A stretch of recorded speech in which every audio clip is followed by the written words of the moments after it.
switch of terms wrong with that belly button thing, Matt? Or No, I sell insurance. what a shock!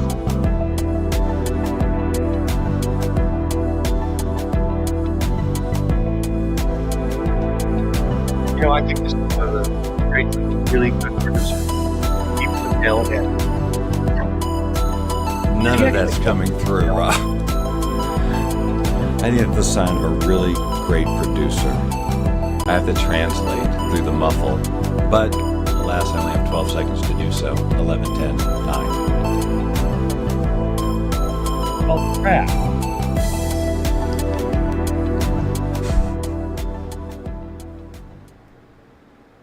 All I can tell you is I was blown away by what I saw as just a guest in the labs, just a guest of being a part of the staff. I can't even imagine the thrills and the chills. It was almost more than I could take. But I got to tell you, I met Bob Scott and I spent some time talking with him. He's an excellent storyteller. I always enjoy a good story. And Bob Doyle, he was there to. If you're more than there. Sitting around on a Saturday night and you don't know what to do, you might check out the Lounge Show. It's the Lounge Show with Rob Scott and Bob Doyle, two veteran broadcasters who love to hear themselves talk and are somehow able to tolerate each other. Let's see if you can tolerate them as well. Here's Rob and Bob. Oh, nice crowd, ladies and gentlemen. You'd think I'd know where the stupid button is for the lower thirds. There it is. Okay. But he doesn't like musicals. Welcome to the Lounge. I'm Bob Doyle in Las Vegas. I'm Rob Scott in Atlanta, and I'm.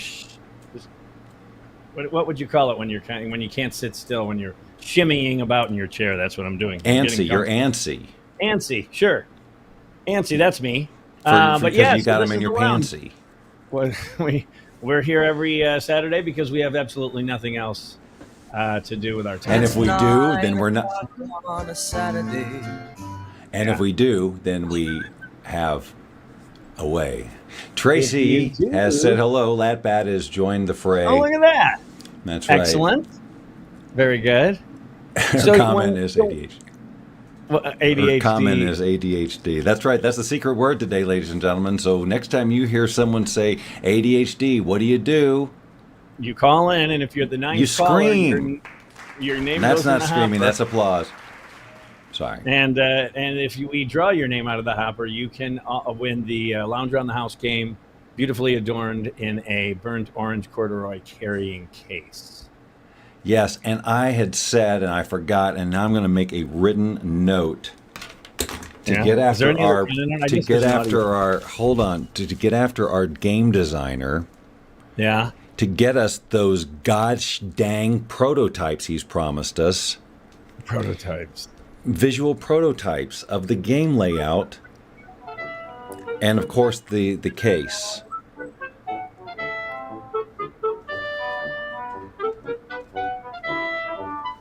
You writing that down? Uh-huh. Good. Actually, I'm staring at my pen going, how do I want to... Okay.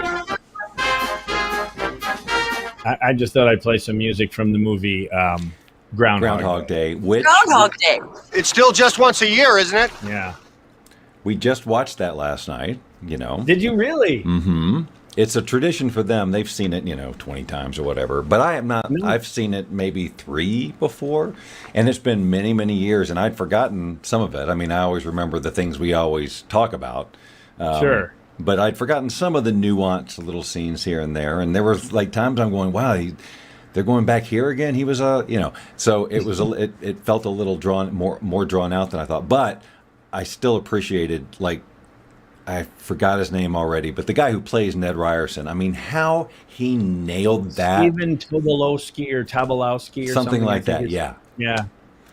And he played a KKK wizard, too, in Mississippi Burning. So you want to talk about two range, opposite ends of range. I always remember Steve Martin saying that at an awards ceremony. He goes, and for those of you who don't understand range, let me tell you about range. In the current movie I'm in now, I play a tax lawyer. And in the movie I was in last week, I played a legal lawyer or whatever. He just did this two-lawyer thing. I screwed that story up. I completely butchered that. That's okay. This is just a dress rehearsal for the lounge anyway. Yeah. So we're here every Saturday, 9 and 6. And, Just about. And, and you watched it last night, though, which is Yes, I that's did. like people who watch Jaws on the 4th. I did, and it was fun, and it was an experience, and I turned around, and both of them were asleep on the couch. Like, not just a little bit, like unwake-upable. I mean, I talk to Tracy. I say things like, hey, you want to go to the bed? It's 20 feet away. But I'm just going to be here for a minute. And I laugh. We laugh together because that Sure. never means that it never. But I thought, well, maybe this time.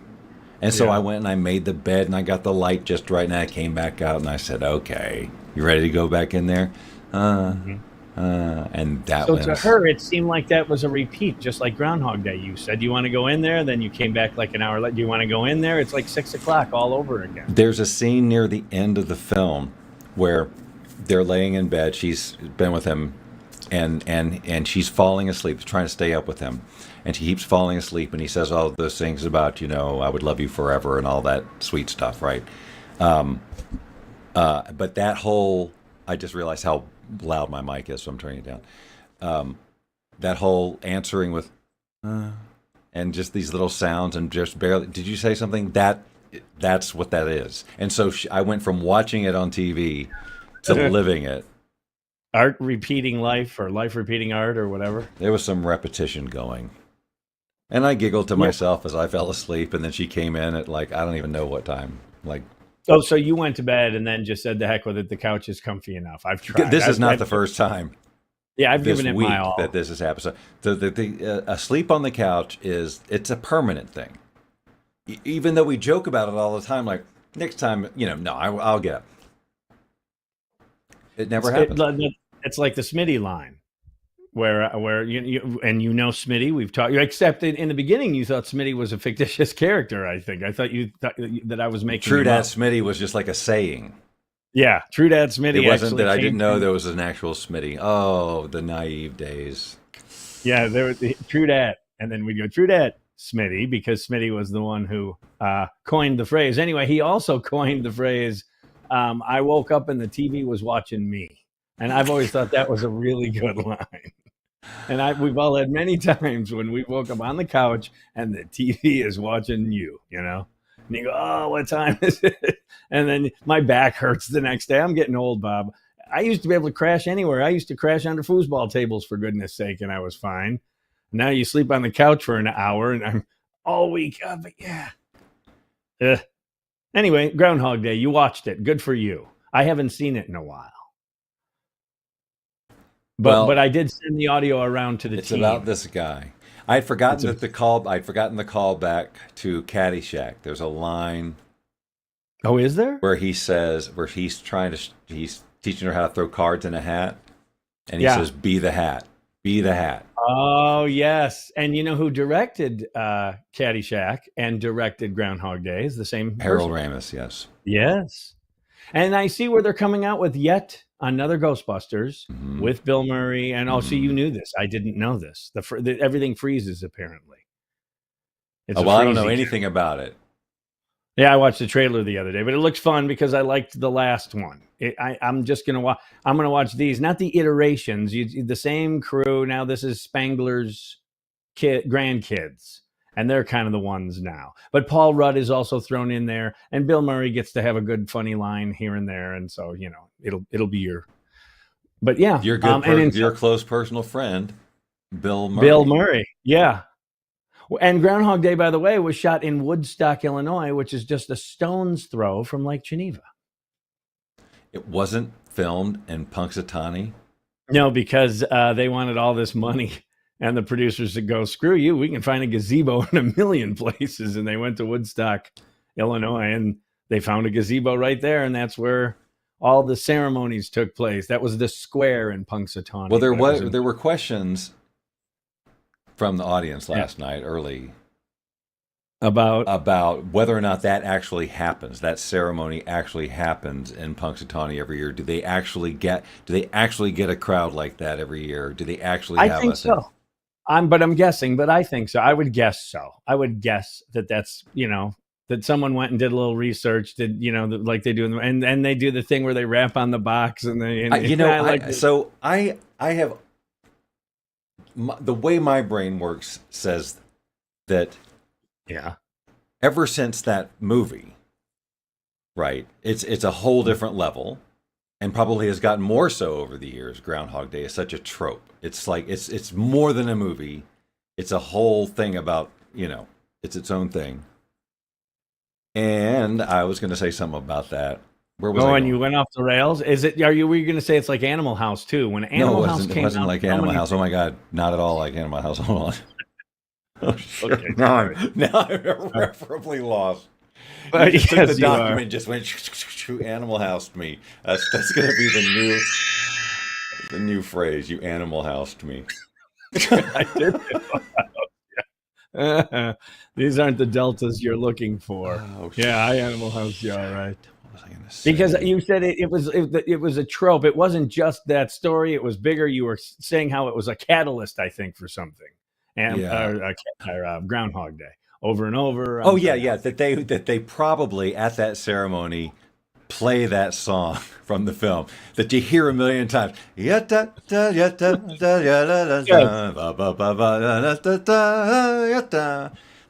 to, at least for a second. Not that one though. Oh, it is that one. That's the one. Yeah.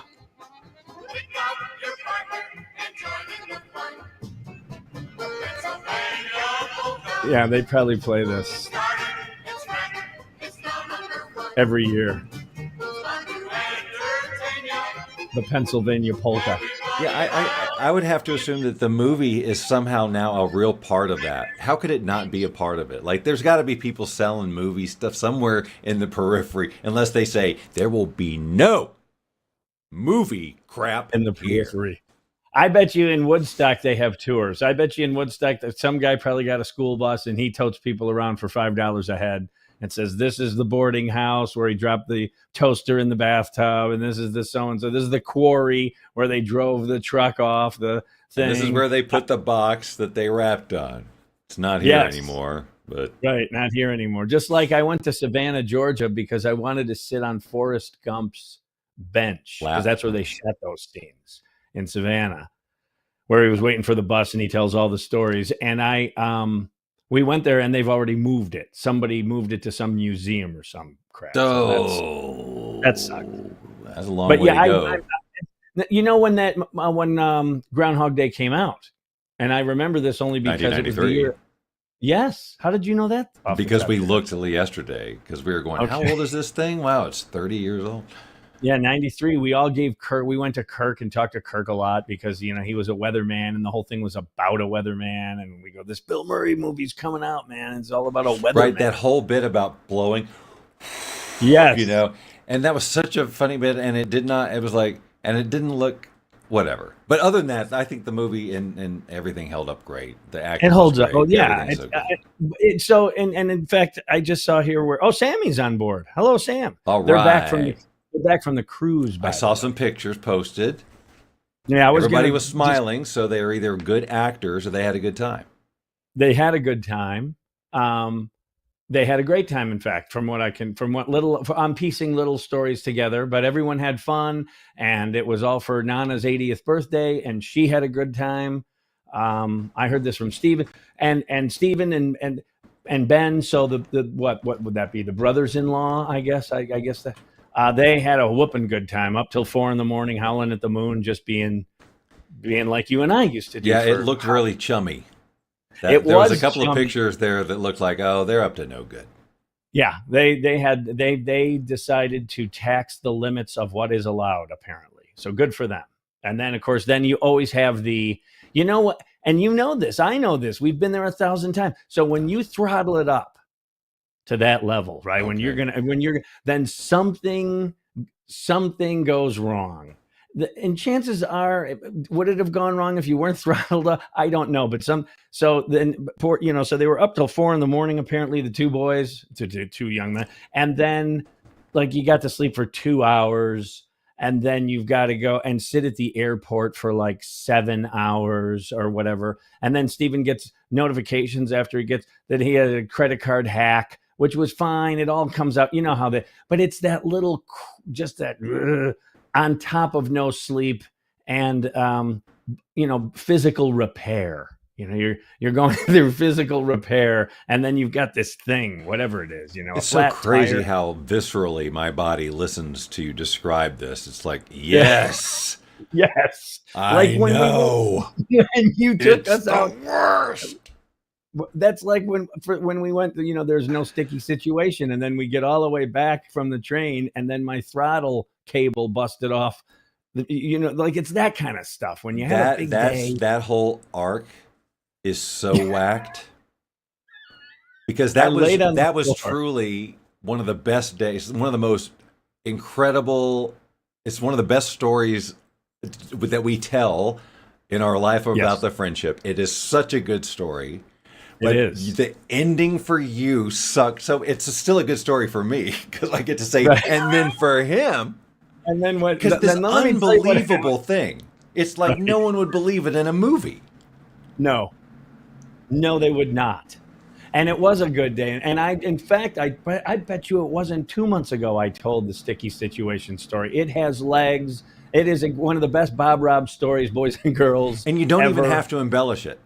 Like, you don't even have to Robize it at all. The words "sticky situation" were said by him. He gave you he filled in the Robism before you needed to. Yeah. And Sam, he's such a caricature of someone you would create anyway. So, there's no exaggeration necessary. It's unbelievable enough just as it was. It truly, but it does sound made up, like some beer Santa Claus. It was a beer Santa Claus who would wrap the beer in a napkin. Or Robin Hood, I guess, really. Right? Yeah, he did. He stole from the rich and gave to Bob and Rob. That's what he did. And I remember we were a little hungover, but when we get to the train, we can have a beer. It'll be great. We got to the train and there was no beer. No beer in the inn. Yeah, that's a good story. And then, so then at the end of the whole wonderful story that Bob and I have told for decades now, I have to lay on the floor of the car with vice grips and pull and push the throttle cable so that Kim could drive us home. And she would have to say, slow down, speed up. It was a crap show. You can't see. You're 100% blind. It is a nightmare situation, and no one would believe it. Yeah, and I'm down on the floor, and it's warm down there. And you're sweating, right? Right. Oh, yeah. After drinking all day. All day. Uh-huh. Yeah. And I'm like, and when we got home, I got out of the car and vomited. I remember that because that was it. The heat and the sweat. That shit. Yes. Oh my God. Yeah, that was the last chapter of my day. Bob can tell the Sam story, sticky situation, haha, and then he gets to do this like epilogue. Extra credit, epilogue, a curtain call to the story, an encore, if you will. Oh, yeah, one of the. I hadn't thought of that until we were just telling the story about sitting in the airport. I'm the credit card hack and everything, and then it popped into my brain. Oh yeah, well I got one that at least equals that. I was lying on the floor of a car with vice grips, faster, slower, and of course then the tensions are running high. I said slower, you've got that going on, and then nothing against it. If the roles were reversed, I would have been shouting. Right, but it's already a dynamic that So that's throwing a lot at it. I mean, the end of a long day. Like, this is a train ride to Athens, Georgia, where you're drinking the whole time, and then you're in Athens. And I think we didn't go to the game like we were gonna. We got to halftime. No, we got to halftime, and they weren't serving any alcohol. It was hot as hell, and we go, okay, we're out. Then we went bar hopping, right? Right. We found or we went back to the train or something. No, we bar hopped. You showed us around Athens. Okay, so we bar hopped, and then we went back to the train thinking, after all this bar hopping, what we could really use is a beer. Was a beer. Right, and then it was stolen. Yeah, they had stolen our beer. Whoever they were. Whoever they are, the same ones who were, in charge of inflation. And I remember that feeling of having, like, full coolers of beer on ice. And it was this crap. It was the Bud Light. It was the Coors Light. It was that stuff. Killian's, right? Probably. I think we had Killian's. I know we had bottled beer. We did. That was the big loss. That was the one that got taken, and I was really. Yeah. Not happy, but because we'd had a lot of those parties or cookouts where the coolers of beer were involved, and there was just Yes. nothing happier in my soul than a full cool, because it just meant we've got all this fun ahead of us, Yeah. right? And that's Right. the feeling we were going back to the train with. Like we still got plenty of beer. We get the whole ride home. I'm tasting the Right. Killians in my imagination, and Yes. it's gone. Gone. Like the turkey in Gone. Christmas Story. Right? No more a la king. No more turkey sandwiches. No more turkey soup. Oh, Yeah, it was all God. gone. And The when we went to Bumpuses, they Sam, got our beers. The they Bumpuses did. dogs. The Bumpuses came in, and we went to Sam and said, Sam, we have a sticky situation. Bumpuses. How did Which we was get on something that? that, I'm sorry, that's something that Darren McGavin's character would say. Sticky situation. We did have a We got sticky a situation. sticky situation. Yes. An Arab trader. He was like an Arab trader getting that I feel like we've That told Chris- that story on the show before, but Sam story. Yeah, but I- I don't think we touched on the cable, the throttle And- cable. oh yeah, And- I don't and- think we did either. That's an the show extra was way credit. family friendly. We didn't talk about vomiting back then. Yeah, man, and I don't know why it just jumped into my head right now. Although I think we've discussed this, I've been thinking that this is totally left turn here, but the whole phrase of something jumping into your head, I've been breaking that down lately, and it doesn't jump. Nothing jumps in. It's always been there. And why did you recall it? I don't know. But the throttle story, I have no idea. Oh, I know why now, but I hadn't thought of it in a while. And so It is yeah, but interesting. everyone's home. Oh, go ahead. I'm sorry. I don't think I said words. I was just Yeah, I going don't either. to leapfrog, not leapfrog, but to just words, Bob. Use them. Forget it. It's gone now. It is outside. It is totally outside right now. It's somewhere between 50 and 6. It's probably 54 Wow. degrees. Punxsutawney Bob. Hey, Echo, what's the temperature? Is that what you call it, Echo? Yeah, but she's not on. Anyway, it's in 50 degrees in Atlanta, clear skies, and it's I going to really rain got to get a tomorrow. thermometer on my screen. I mean, this is I would like think that would be. CD. Doesn't that come standard? It comes standard on my Windows version. and Well, it's just it's there. it's 50 degrees in Henderson, and that's Is it really same as Atlanta? It's 50 degrees with a low expected tonight of 40 degrees Fahrenheit. So they all had a good time. To close the story, the cruise story. This is where we went with the cruise story. We went into Bumpuses. We had everything from the cruise, but I mean, we really did span the globe there. But everyone got back safely, and apparently they had a wonderful time. So yay!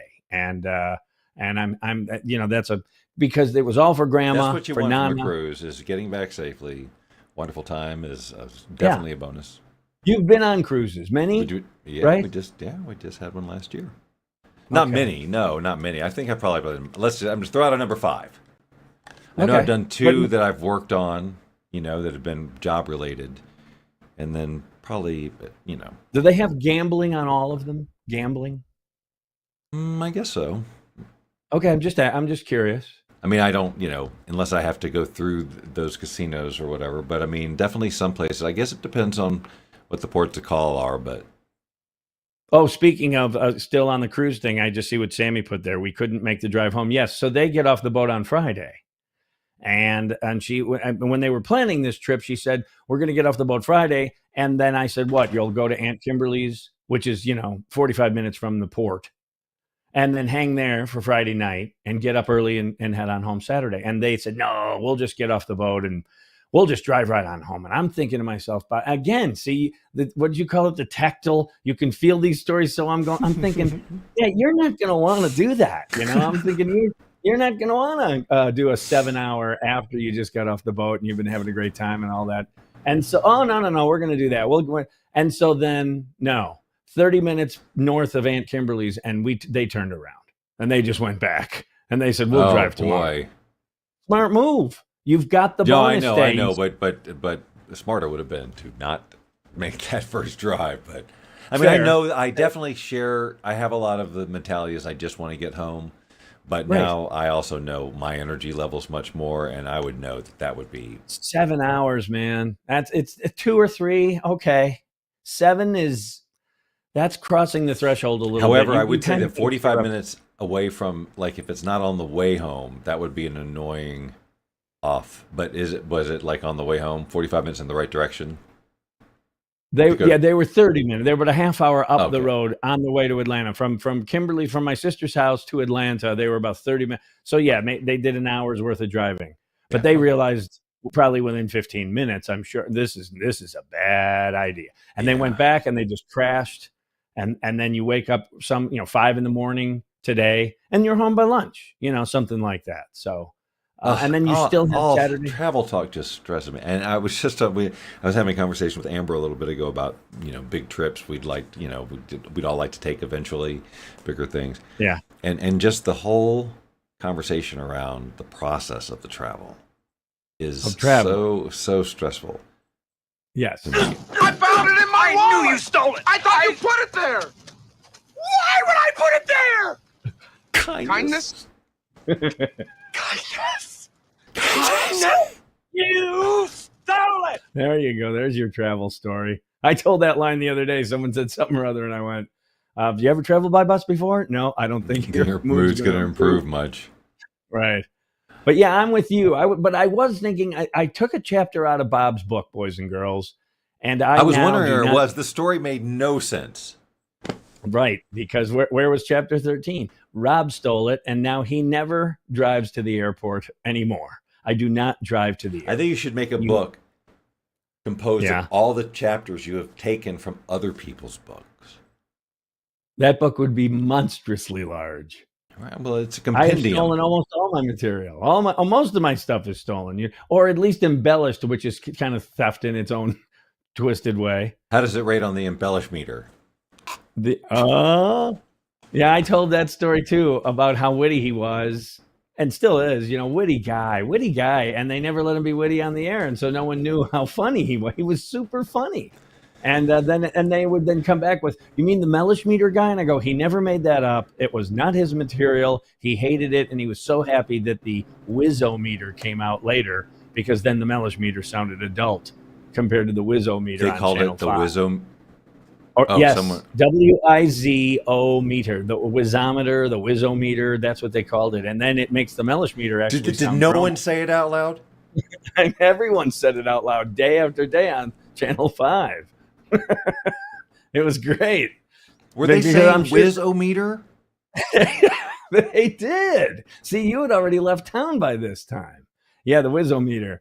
The Wizzo. How's that rate on the Wizometer or whatever? It was, So the Mellish meter really sounds grown up then, comparatively speaking. Way. Yeah, the Wizzo meter sounds like that's you get it in a cereal box.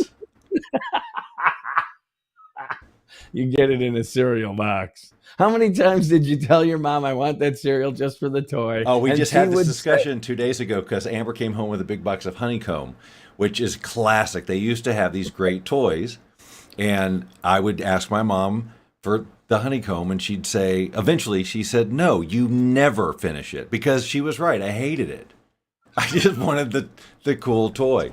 And so she eventually said, but then I had it yesterday, Amber's, and I think they've changed the formula. I think they've just sweetened it up a lot more than it was back then. But the question was like, well, they don't put toys in cereal boxes because no kid alive today would have any desire for anything you could stick in a cereal box. We're so conditioned.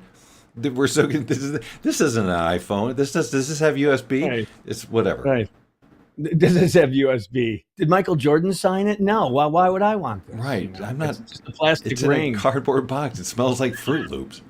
It does smell like fruit. And then I would take the box and dump it into a huge bowl just to find the toy. Yeah, and my mom would get furious. So would mine. You have to eat the cereal first, and the promises. All for something that you pull a little thing and it spins up in the air. And it spins up in the air, and you if take aerodynamics was involved, like if you pulled a rubber band and something shot, any of those things that flew. Oh, I was just like, I promise I will eat the honeycomb. I don't even like chocolate. Oh, Count Chocula, I like it a lot. I never liked Count Chocula. I was a Frankenberry guy myself. Yeah, hell yes. Yes, Frankenberry was badass, but the toy in Frankenberry was just the berries from Captain Crunch. That's right, basically. And then They just put a monster, a Frankenstein monster, on the cover instead of a captain of a pirate ship, but it's the same And cereal. I think I liked Blueberry too, which was basically Lucky Charms with all blue stuff. Right. But then it got a little too sweet toward the end of the bowl, I found. Like, it's still blueberry. Like, Lucky Charms was cool because it at least had variety in the flavor. Although, if you didn't have a marshmallow part of your spoonful, it was really like cow food. But I also liked Frankenberry. Yes. We were talking about Frankenberry. Oh, that's what I said. Oh, yeah. But you know what else I like? Is the Frankenberry. And with those words, those were the words they chose. I kid you not. Those were the words. So when those words came out, they decided that's when they were going to end the show. They could have done, I don't know, countless other things, but they chose that sequence of words to end it. And this is how we're left with the show. I don't get it. I don't think I can watch anymore. You've been watching The Lounge Show with Rob Scott and Bob Doyle. Join us every Saturday at 6 p.m. Pacific, 9 p.m. Eastern, and tell your friends and family to do the same. After all, we'd do it for you if you had a show. Probably. You look terrible, Mr. Arturo. You look like a bag of chips stuffed in a cheap suit.